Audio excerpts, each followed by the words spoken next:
On a small street, where yellow lights cast a glow on old, worn-out walls, a middle-aged woman walked through the cold.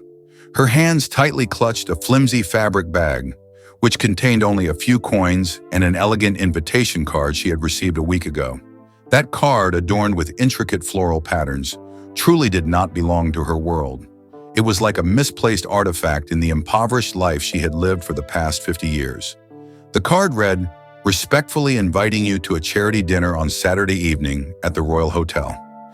Mrs. Rose, the name tied to the image of a solitary, struggling woman, could not understand why she had received this invitation. Could it have been a mistake or a cruel joke?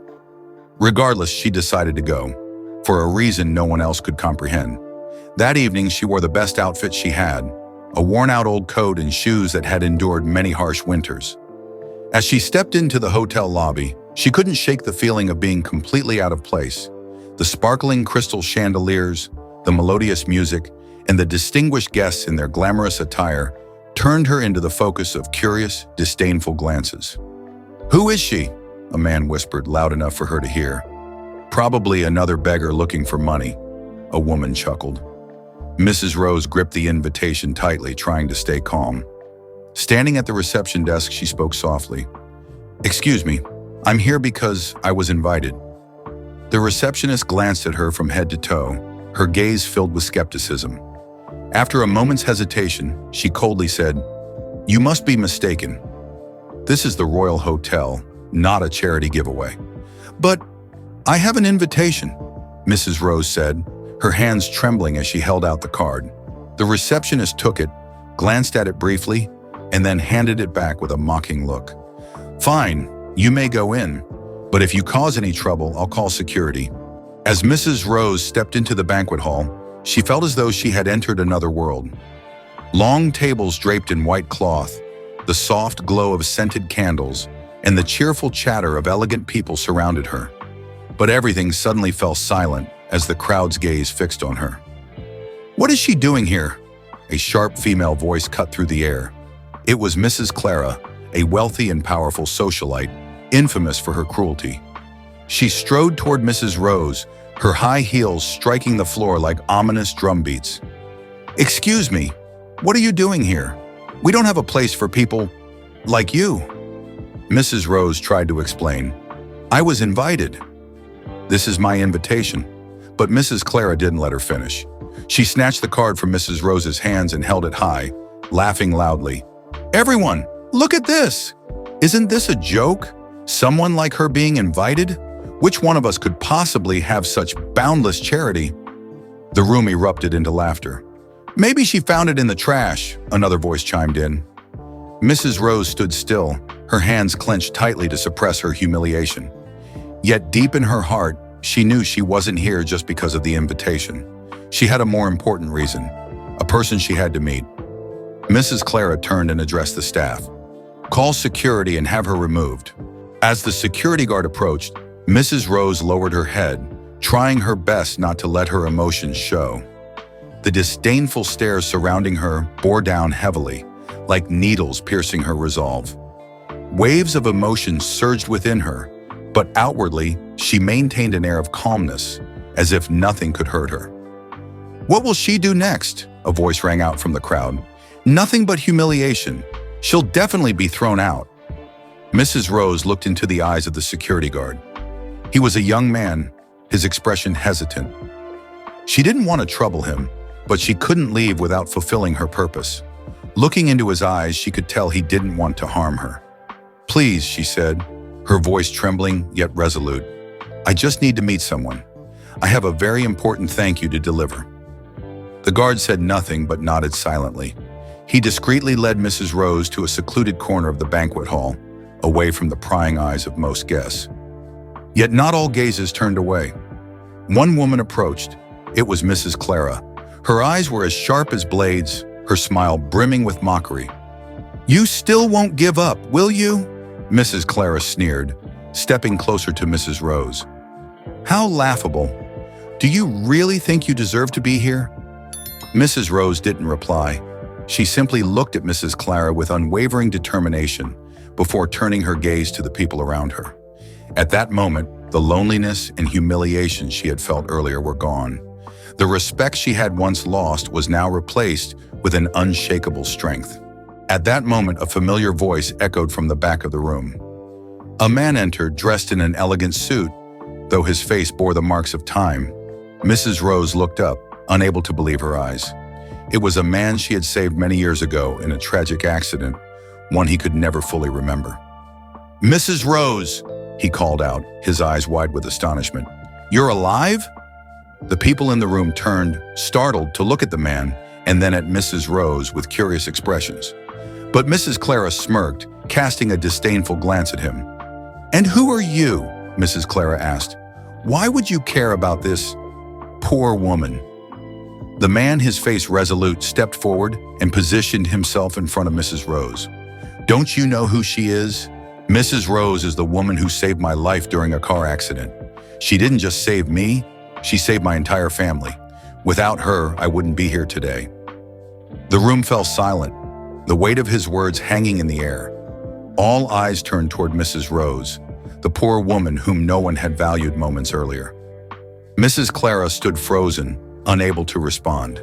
The murmurs in the crowd grew louder. "So she's the one who saved him," someone whispered, "and we treated her with such disrespect." Mrs. Rose stood quietly, her eyes glistening with tears. She said nothing, merely looking at the man she had helped. All she had ever wanted was to do something good, even if no one understood.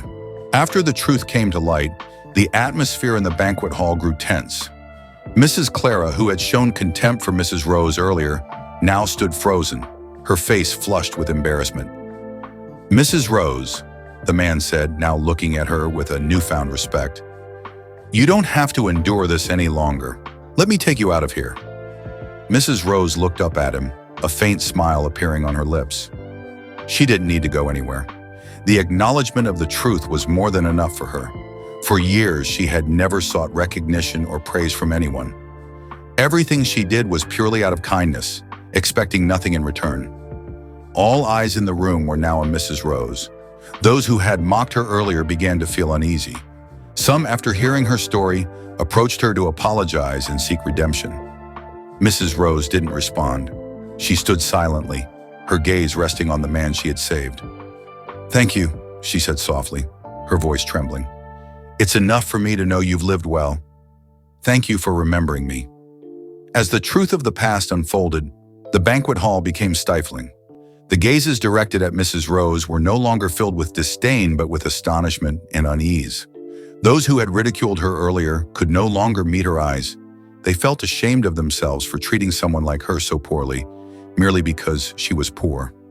Mrs. Clara, upon hearing the story of how Mrs. Rose had saved a life, seemed paralyzed, unsure of what to say. She tried to maintain her proud demeanor, but every word from the man cut through her arrogance like a blade. Her previous cold and mocking words now felt like wounds in her own soul. The man, Mrs. Rose's beneficiary, continued speaking, not addressing Mrs. Clara, but the crowd. How many times in our lives have we been wrong, misjudging others simply based on their appearance? Today, Mrs. Rose saved my life, and that is the only reason I am here. The truth is, she saved me from death, and she saved my family from despair. That's something I will never forget. The room fell silent, the air thick with remorse. People glanced at one another, hesitant to speak or laugh further. Some began to realize how quick they had been to judge someone solely by their outward appearance. But Mrs. Rose wasn't one to dwell on what others thought of her. She stood quietly, her gaze steady, and spoke softly. "I don't ask for recognition. I only do what I can." Mrs. Clara stood motionless, with no words left to say. A part of her recognized her mistake, but her pride would not let her accept defeat so easily. Without another word, she turned and walked away. Mrs. Rose stood still in the midst of the banquet, in a room that was gradually falling silent. Curious and astonished glances seemed to sweep over her, but the contempt from earlier was nowhere to be found. Those around her began to feel uneasy, and within their hearts questions arose, challenging their own judgments.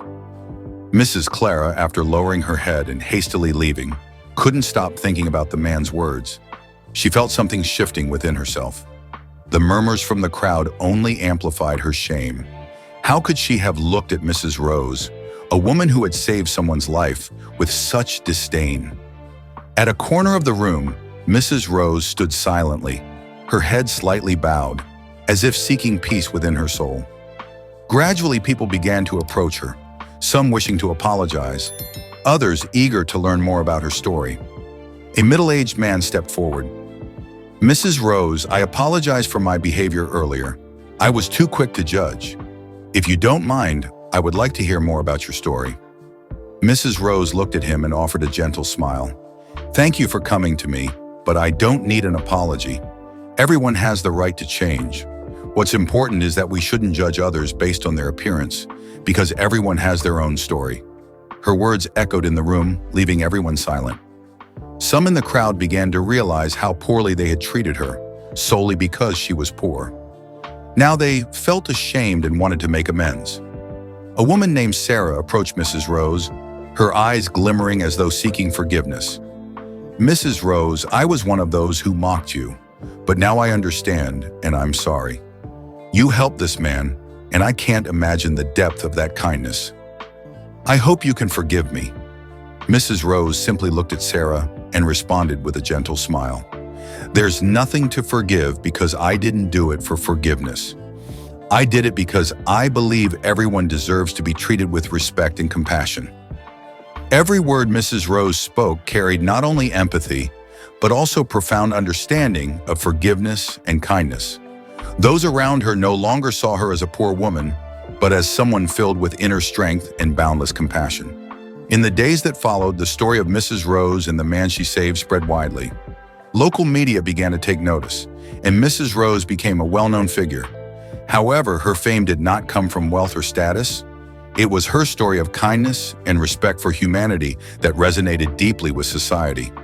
Those who had once scorned Mrs. Rose now sought her out, not only to apologize but also to learn more about her. They wanted to understand what had driven such a humble woman to perform such noble acts without expecting anything in return. Mrs. Rose began participating in community activities, sharing her story with people facing hardships.